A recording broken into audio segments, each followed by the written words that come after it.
wọ́n ní yínníyínní kí ṣoore kó lè ṣe mí. Lára àwọn nǹkan tó gbé film industry ṣubú òun ni pé gbogbo ẹ̀dá tó ṣe oore fún yín ẹ fi bí ṣú wọn ni. Kò sí ẹ̀dá tó fún yín nílé ẹ̀ kẹ́ lò fún fíìmù. Ẹ máa padà blọ́ọ̀gì wọn lọ́ndà GISTLOVER ni àbí kẹ́ kó lè lọ kó wọn mọ́lé. Mo sọ pé wọ́n o, mo kàn sọ wípé ìwà àìmọ́re ló bà Yorùbá film industry jẹ́. Tá bá rí èèyàn kan tó bá ń ṣoore, kò sẹ́ni tó ṣoore fún Yorùbá film people tó MC Olúọmọ. tó ẹ̀yin èèyàn wa mà tún ti mú wá fún yín o lórí ọ̀rọ̀ Lizzy Anjorin pẹ̀lú Ìyábọ̀ Òjó. ẹ̀yin èèyàn wa ọ̀rọ̀ yìí ti tabára lé tabára oko o. ẹ̀yin èèyàn wa ẹ farabalẹ̀ láti wo fídíò ìdè parí nítorí àwọn àṣírí ràbàtàràbàtà kan ti jáde nínú fídíò yìí o nípa Mercy Aigbe pẹ̀lú Bimbo Afọláyan. ẹ̀yin èèyàn ẹ farabalẹ̀ ẹ wá nǹkan fìdílé bí ẹ ṣe máa gbọ́ bó ṣe ń lọ. Mi ò gbèjà MC o, mi kò dẹ̀ sí tó kàn mí pẹ̀lú MC. I am just saying this. Nígbà tí MC nídìí oní tíátà jù ẹ kọ̀yìn sí ni tí Ìyábọ̀ Òjó bẹ̀rẹ̀ orí burúkú yìí. Nígbà tí Ìyábọ̀ Òjó bẹ̀rẹ̀ orí burúkú yìí kò sí kankan nu yín tẹ́ MC fún ní Mẹ́kà, tẹ́ MC kọ́lé fún, tẹ́ MC ṣoore fún. Kò sí kankan nu yín tó dúró. Ẹ dàrin àjò ọ̀tá máa yẹn rú. Street ni máa yẹn fi bọ́. Lọ́lá Fádùrì wojú mi, èmi lẹ máa fi ṣàṣe mọ́. It's quite unfortunate.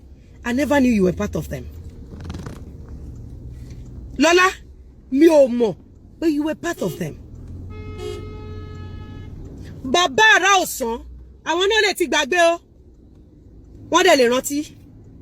Lára nǹkan tí bàbá àrà ọ̀sán fi lọ́ọ̀fù mi dọ̀la, òun ni nǹkan tí mo ṣe fún Rónkẹ́ Òṣòdì Òkè. Àwọn náà lè ti gbàgbé, àwọn náà dẹ̀ lè sọ pé rọ́ ni kó máa rókì nínú wọn. Tí n bá parọ́, kó máa rókì. Ó ti pẹ́ tẹ́ tí ń ṣe. Ẹ̀yin lẹ́sìn gbádẹ́lì báyé Yorùbá film industry jẹ́. Òun náà ṣe ń fi gbogbo àwọn Yorùbá tọrọ donation. Torí gbogbo àwọn tó yẹ kó ran àwọn èèyàn lọ́wọ́, ẹ ti fi ibi san oore. Ẹ ti fi ibi san oore. Now, let me continue with your ẹ jẹ́ ká gbọ́ sí nǹkan tí ẹ máa gbọ́ ohun tí mo sọ. Ẹ máa wo bí Lọ́lá Fádùrì bó ṣe change ẹ̀. Ẹ máa gbọ́.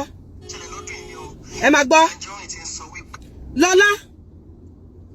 Lọ́lá, when GISTLOVER was bullying Bimbo, ìyàwó Òkìkí, who paid for Bimbo? Under GISTLOVER. Lọ́lá Fádùrì, who paid for Bimbo? Èmi àti Bimbo kì í ṣe ọlọ́rọ̀. Ìyàwó Òkìkí, whenever kì í ṣe ọlọ́rọ̀. Mi ìrírí kò rí mi rí. Mi ò kí ń kiri. Lọ́lá, I'm asking you. So ẹjọ́ wà ní. Really? Lọ́lá, ìwọ àtàwọn Ìyábọ̀ Òjó àtàwọn GISTLOVER jọ wà ní. Really? Hey. Ẹ jẹ́ kí n máa play ẹ lọ. Ẹ jẹ́ kí n dá padà sẹ́yìn, mo fẹ́ gbọ́ nǹkan tó ń sọ. Kò ń ṣe ìyàwó kí lórúkọ ẹnìkan o. Ìyàwó Òkìkí Afọláyan. Mercy Aigbe. I paid GISTLOVER. I paid GISTLOVER. Ìwọ tó sọ pé you lie a lot. Ó máa ṣorí burúkú kọ́dún ètò tán ni. Wọ́n máa gbé ẹ̀sìn ni. Wọ́n máa gbé ẹ̀sìn tọmọtọmọ ẹni. Ẹ̀yin olórí burúkú olóṣì. Ẹ ń wá nǹkan tó fẹ́ fi change narrative. Ògún lákàyé ló máa pa yín, ló máa fẹ́ràn ogbó yín yí ẹ̀pẹ̀. Ẹ̀yin olórí burúkú onírọ́. Títí mọ́ Mercy Aigbe, I paid GISTLOVER for all of them. One by one. Lọ́lá Fádùrì. Ó máa sọ yẹn nípa Lizzy. Pé ká má parọ́ o. Lizzy ò kí ń ríbi tó ti ń bá yé àwọn colleagues ẹ̀ jẹ́ o. Lizzy can go to any length to help her colleagues. Ó máa sọ bẹ́ẹ̀. Àdàbí ò kí ń ṣèpè o Lọ́lá. Wo mò ń bó lè jóru èyí ni. Àbóru ọ̀la ó dẹ̀ lè jẹ́nu kàsẹ̀. Ni màá wá fi ṣàdàbí. Ẹ jẹ́ ká gbọ́ Lọ́lá láti bí. I paid for gbogbo àwọn celebrity tẹ́ wò yìí. Gbogbo wọn tó di ọ̀tá mi yìí. Ìyábọ̀ Òjó mọ nǹkan tó ń ṣe. Ìyábọ̀ Òjó mọ nǹkan tó ń ṣe. As a matter of fact, ibẹ̀ ni Ìyábọ̀ Òjó ti mọ̀ pé eléyìí láàánú. Ìyábọ̀ Òjó kí ló wá kó ṣe nínú estate mi. Ìyábọ̀ Òjó mọ̀ pé eléyìí ni Lizzy root fún. Eléyìí ni Lizzy root fún. Eléyìí ni Lizzy root fún. Lọlá Fádùrì jáde kó sọ pé o ò ní receipt lọ́wọ́. How I paid to save my colleagues from hand of GISTLOVER. Jáde kó wá búra ẹ̀ ìwọ yìí. Ìwọ yìí Lọlá. Bá ń play orin advert mi. Àwọn eléyìí kẹ̀.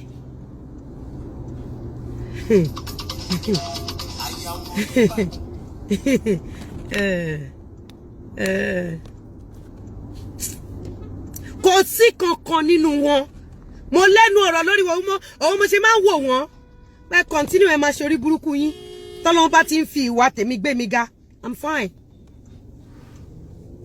Mo ṣe máa ń wò wọ́n. Àti Messi o. Àti gbogbo wọn o. Mo ṣe máa ń wò gbogbo wọn. Èwo tún nìyẹn. Boss. Bá mi get here. Ẹ bẹ̀rẹ̀ mo máa wò gbogbo wọn báyìí. Mo máa wò gbogbo wọn báyìí. Lọlá Fádùrì yìí mọ̀. Lọlá ọjọ́ kan ṣé Lọlá gan kọ́ ló pè mí pé kí ló fàjà bí nǹkan pa bí mi gan mo ti ń ta sí. Máa lọ check chat wa. Lọlá Fádùrì máa lọ check chat èmi àti ẹ̀. Mo ń sọ fún Lọlá. Mo ní Lọlá tí GISTLOVER bá continue pẹ̀lú Bimbo. Ó ní kí ló ń bí mi nínú. Mo ní why tí GISTLOVER ṣe máa blog ọmọ Bimbo. Mo ní GISTLOVER lè blog mi kó blog Bimbo. Mo ní but blogging ọmọ tí Bimbo bí ìbẹ̀lẹ̀ tí máa mọ̀ pé GISTLOVER àti Ìyábọ̀ Òjó ló kọ́kọ́ máa attack ọmọ lọ́mọ. Lọlá Fádùrì jẹ́ kí n lọ wo chat èmi àti ẹ̀.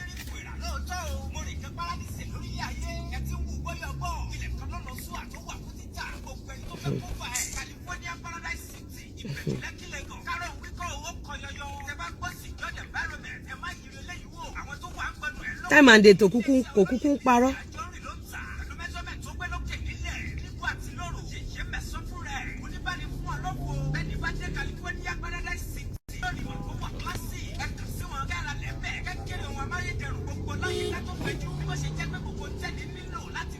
Chat èmi àti ẹni wáyé o. Chat èmi àti ẹni mo wáyé o. Chat èmi àti ẹni mo wáyé o. 2017 ló dé nbí. Tí n bá check àwọn other phones, other phones mi. Màá rí long chat èmi àti ẹ.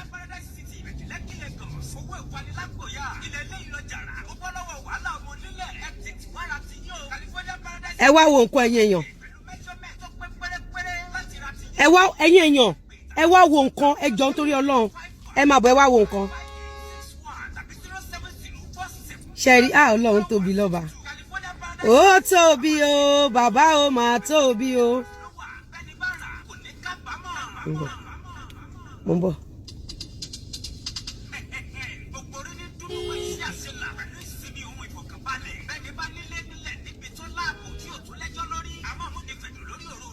Mo pa fóònù mi dé ni.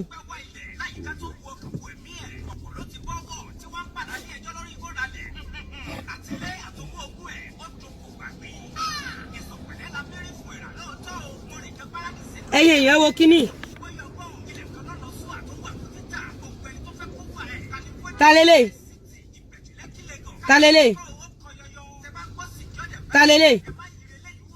Ṣebí Ìyábọ̀ Òjó rèé. Ta ló send ẹ sí mi? Lọlá Amẹ́ríkà. Kí ni mo sọ fún bí? Okay love. Ó ti rí. Ẹ wò Ìyábọ̀ Òjó tí Lọlá fẹ́ fi wá gbá géèmù fún wa. This is 2017. Ẹ wò. Ẹ ti rí. Ẹ jẹ́ kí n máa mò ń bọ̀. Let me show people on this. Let me show people here. Look at, is this not Ìyábọ̀ Òjó? What did I say to Lọlá Fádùrì? I said okay love. Ẹ má worry. Ẹ jẹ́ kí n débi tí mo fẹ́ jókòó sí. Ẹ jẹ́ kí n débi tí mo ti máa settle dáadáa.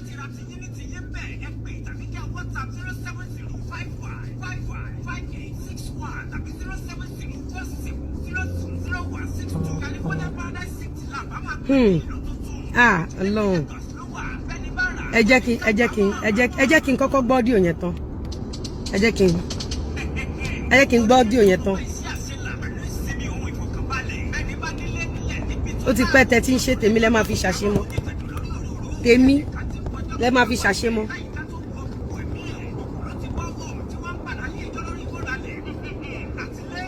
tèmi lẹ máa fi ṣàṣemọ. Ẹ jẹ́ kí n wo audio yẹn tán. Ẹ jẹ́ kí n gbọ́ audio yẹn tán.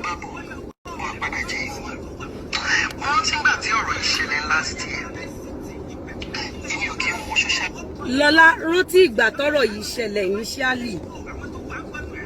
Lọ́lá rántí ìgbà tí ọ̀rọ̀ yìí ṣẹlẹ̀ initially, má rántí last year Lọ́lá. Media àwọn bloggers watch. But last year, àwọn èèyàn kan send ọkọ̀ sí mi. Níbi tí Lizzy Anjorin ti ń sọ wípé tó ń fi fọ́tò mi wọ̀n bá tó ń sọ pé tó bá jẹ́wọ́ ni wọ́n lọ bí Lọ́lá. Lọ́lá Fádúrì, èmi tún sọ fún ẹ pé tó bá jẹ́ irọ́ ni Lọ́lá Fádúrì jáde wípé Lizzy Anjorin kọ́ ló introduce Ronke Oshodi Òkè sí ẹ. Pé Lizzy Anjorin kò gbowó iṣẹ́ lọ́wọ́ ẹ di ọ̀la. Pé Lizzy Anjorin kò ọ́dà ẹ pé kó o fi owó kún owó òun kún owó lọ́wọ́ ẹ kó fi ra tíkẹ̀tì fún Ronke Oshodi Òkè. Lọ́lá Fádúrì jáde. Èmi lẹ fẹ́ gbá géèmù fún. Level mi ti ju gbogbo eléyìí lọ Lọ́lá. Mo ti gbọ́n ju gbogbo Lọ́lá lọ́wọ́lọ́wọ́ báyìí I'm hotter than fire. Mo di òtítọ́ mú ẹrù mi ni. Mo di òtítọ́ mú ẹrù mi. Lọ́lá, ibi tí n bá ti ṣe àbò sí anybody fún ẹ, má bò mí gbé jáde. Gbé jáde. Ṣé rí olórí burúkú Ìyábọ̀ Òjó tó máa mọ sàárè ọmọ ẹ̀ yẹn. Ìyábọ̀ Òjó is wàá jẹ́ ìyàkú lọ́wọ́ tèmi ni Ìyábọ̀. Nígbà tó bá jẹ́wọ́ ni kó lọ bí Lọ́lá. Lọ́lá ní kó mo fi gbé àti Ronke wá. Àmọ́ òní kó dáwó sí méjì kó fi gbé àti Ronke wá. Ẹ̀yin èèyàn, ṣé mo ní kán dá owó sí méjì? Àbí Lọ́lá fi owó iṣẹ́ ti tèmi. Ó fowó kún. Ó fi ra tíkẹ̀tì fún Ronke Oshodi Òkè. Then Lọ́lá, why tó o ṣe reply mi? Lọ́lá, why are you changing my story? Story tí mò ń sọ. Ọmọ kan tó gbé mi lékè lórí cyberspace yìí. Ọ̀rọ̀ mi ò yí padà rí. I'm a very stable person. Very, very stable person. I'm a very stable person. Ọ̀rọ̀ mi ò yí padà rí in history. Kí ni mo fẹ́ parọ́ fún? Ẹ fẹ́ fún mi lówó ni. Mo ń bọ̀ ẹ̀yin èèyàn mi ẹ jọ̀ọ́. Ẹ jọ̀ọ́ mo ń bọ̀.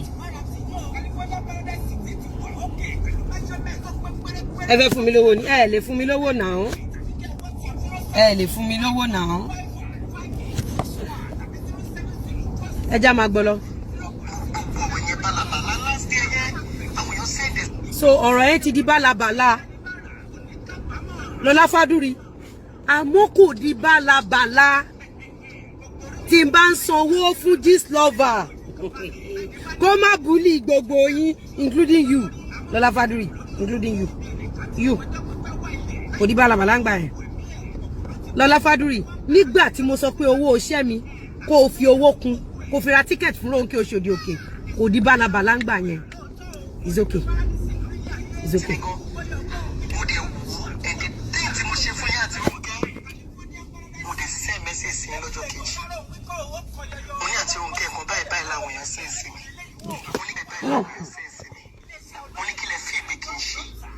Okay, Ronke Oshodi Òkè ló pè. Okay. Pé kí ni kó o ṣe? Okay. Lizzy tó pe orúkọ ẹ ó padà pè Lizzy mọ́. Okay. Okay, ó ti yé mi. So Ronke Oshodi, ṣé bẹ́ẹ̀ mi ni mo sọ̀rọ̀? Kí lè tó ṣe pè mí pé Lizzy? Kí lè tó ṣe lọ dárúkọ mi tó parọ́ mọ́ mi? Ó wá lọ pé Ronke Oshodi Òkè. Okay. Ṣé ti ń já sí? Ṣé ó ti ń yé yín àbí kò yé yín? Fúnra rẹ̀ ló sọ̀rọ̀. Ó ní ó lọ pé Ronke Oshodi Òkè.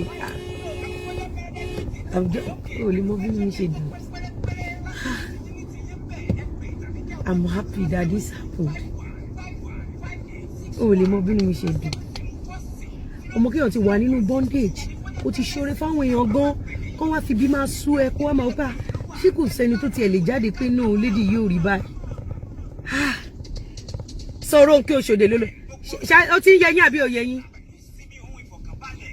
Ṣé ó ti ń yé yín àbí kò yé yín? Ṣó ti yé yín àbí kò yé yín? Now, ṣé point tèmi sọ ni Lọlá Fádúrì padà wá sọ. Grace Ade, ẹ bá mi béèrè pé why calling wrong? Ṣebí I was the one. Lọlá Fádúrì, I was the one that called your name.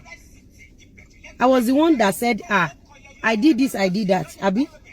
Then, Lola, why are you not getting back to me? So, láti last year, yẹn, let it go plan. Nǹkan tẹ́ ń ṣe fún mi lọ́wọ́lọ́wọ́.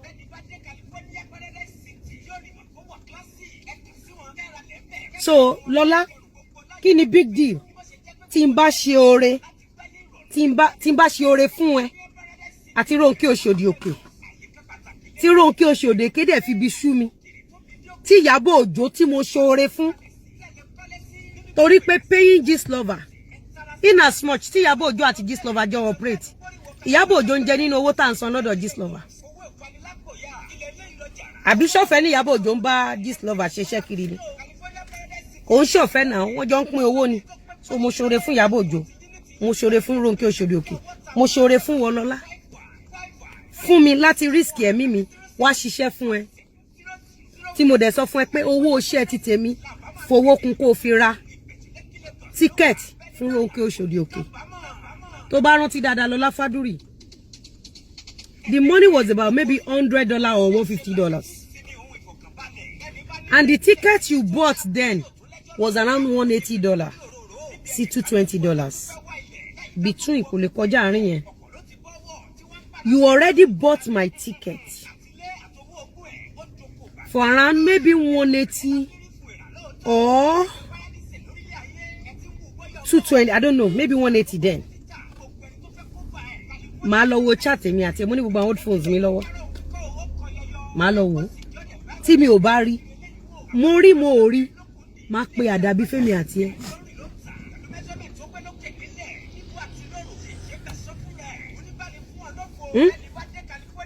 So fọkàn balẹ̀. So Ronke ló lọ pè, mo gbọ́. Okay. So lọ bá Ronke discuss ọ̀rọ̀ mi. Ronke ló wá sọ fún ẹ pé kó fi mí sílẹ̀ kó máa wò mí ràn. Oh, now I get it. Wow. Guys, you got to be careful. Ó mi sọ fún yín pé ẹ jẹ́ ká wádìí nǹkan tó pa Mohbad o. Kó má jẹ́ wí pé àwọn tí Mohbad fọkàn tán àwọn ni wọ́n ròdàn Mohbad.